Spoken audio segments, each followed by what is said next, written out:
Hey everyone, welcome back to my channel. Today I have a bone-chilling story that will keep you up all night. So grab your popcorn, turn off the lights, and let's dive into the terrifying tale of the haunting of Waverly House. I've been a professional cleaner for years, specializing in old abandoned properties. It's not a glamorous job, but it pays well, and I've always enjoyed the solitude. However, my latest assignment has left me questioning everything I thought I knew about the world. It started like any other job. I was hired by a wealthy client, Mr. Dawson, to clean out a mansion that had been in his family for generations.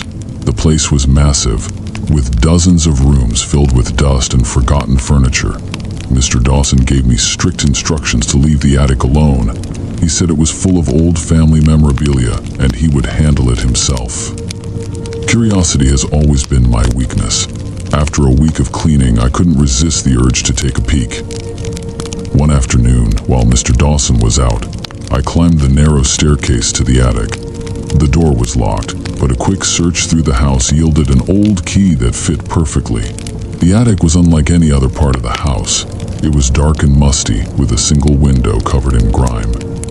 As I moved my flashlight around, I noticed a strange, metallic smell in the air.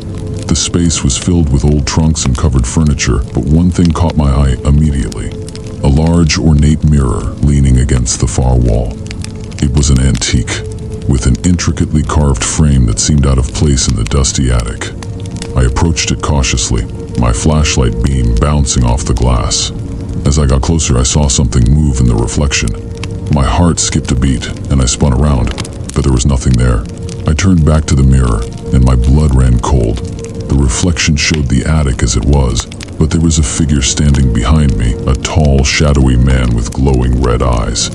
I felt a chill run down my spine as the figure raised a hand and pointed directly at me. I stumbled back, knocking over an old trunk. The figure in the mirror started to move, slowly stepping closer. My instinct screamed at me to run, but my legs felt like lead. Just as the figure was about to reach the surface of the mirror, I snapped out of my paralysis and bolted for the door. I slammed the attic door shut behind me and locked it. My heart pounded in my chest as I leaned against the door, trying to catch my breath. I could hear faint whispers coming from the other side, but I couldn't make out any words. The metallic smell seemed to linger around me, clinging to my clothes. I decided to leave the mansion that night. I packed my things and left a note for Mr. Dawson, explaining that I couldn't continue the job. As I drove away, I glanced back at the house and saw a figure standing in the attic window, watching me. A few days later, I received a call from Mr. Dawson.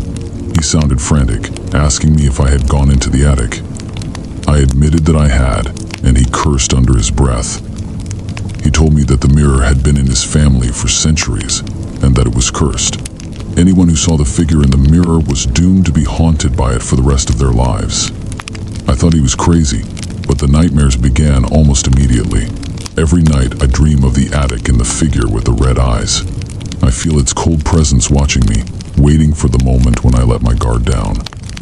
I've moved twice since then, but the dreams follow me wherever I go. I've tried to destroy the mirror in my dreams, but it always reappears, untouched. The nightmares grew worse. The figure began to step out of the mirror, creeping closer each night. I woke up screaming, drenched in sweat, convinced that the shadowy man was in my room. My health deteriorated rapidly. I stopped eating, sleeping only in brief, restless snatches. One night, I awoke to find the figure standing at the foot of my bed. Its eyes glowed menacingly, and I could feel the icy grip of fear tighten around my heart. I was paralyzed, unable to move or scream. The figure leaned down, its face inches from mine, and whispered in a voice that chilled me to the bone. "You cannot escape." I knew I had to do something. Desperation led me to research the history of the mirror. I discovered that it was created by a sorcerer in the 18th century, meant to trap the soul of his vengeful rival. The curse would transfer to anyone who looked into the mirror, dooming them to be haunted by the malevolent spirit. Armed with this knowledge, I sought out a local historian and occult expert, Dr. Whitmore. He was intrigued by my story and agreed to help me. Together, we devised a plan to break the curse. We needed to perform a ritual to trap the spirit back into the mirror and then destroy it once and for all. We returned to Waverly House under the cover of darkness. The air was thick with tension as we ascended the narrow staircase to the attic. The metallic smell was stronger than ever, and the whispers seemed to grow louder as we approached the mirror. Dr. Whitmore began the ritual, chanting ancient words while I held the mirror steady. The reflection of the attic started to warp and twist, and the figure appeared, its red eyes burning with fury. It clawed at the surface of the mirror, trying to break free. With a final, desperate chant, Dr. Whitmore completed the ritual. The figure let out a blood-curdling scream as it was sucked back into the mirror. The glass cracked, and I felt the weight of the curse lift from my shoulders. We took the mirror outside and smashed it to pieces, scattering the shards so that the spirit could never escape again. The nightmares stopped, and I finally felt a sense of peace. But the experience has left its mark on me. I no longer take jobs in old abandoned properties, and I always heed the warnings of those who know the history of a place. Some secrets are better left undisturbed. Years passed, and I had almost forgotten about the mirror. Life had returned to normal, or so I thought. One evening, while browsing a local antique shop, I stumbled upon a mirror that looked eerily familiar. The ornate frame, the intricate carvings, it was identical to the one I had destroyed. The shop owner noticed my interest and approached me. "Ah, you have a keen eye. This is a very special piece, rumored to be part of a cursed collection. People say it brings misfortune to those who gaze into it."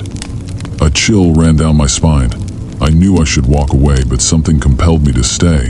I asked the owner where he had acquired the mirror, and he told me it had been found in the ruins of an old mansion, Waverly House. My heart sank.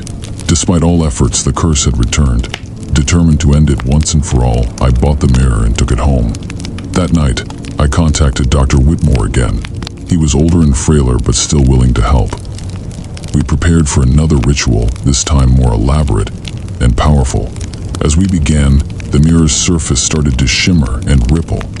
The figure appeared, more menacing than ever, its red eyes burning with hatred. It was stronger, fueled by years of torment and countless victims. The house shook as we chanted, the air thick with an oppressive force. The figure pushed against the glass, trying to break free. Dr. Whitmore's voice wavered, and I could see the strain on his face. Just as the figure was about to escape, Dr. Whitmore collapsed, his strength failing. I grabbed the mirror, shouting the incantation with all my might. The figure screamed, a sound that pierced my very soul, and then, silence. The mirror shattered in my hands, the pieces dissolving into dust. I turned to Dr. Whitmore, but it was too late. He had given his life to stop the curse. I sat there, tears streaming down my face, holding the lifeless body of the man who had saved me. The nightmares stopped, and for the first time in years, I felt a sense of true peace. I buried Dr. Whitmore with honor, knowing he had sacrificed everything to save others from the curse. To this day, I still fear mirrors. I avoid antique shops and old houses, wary of what might be lurking within. But I live with the hope that the curse is finally broken, that no one else will have to endure the torment I faced. If you enjoyed this story, please like the video and subscribe to the channel for more spine-chilling tales. And remember, be careful what you seek out in the darkness. You never know what might be looking back at you.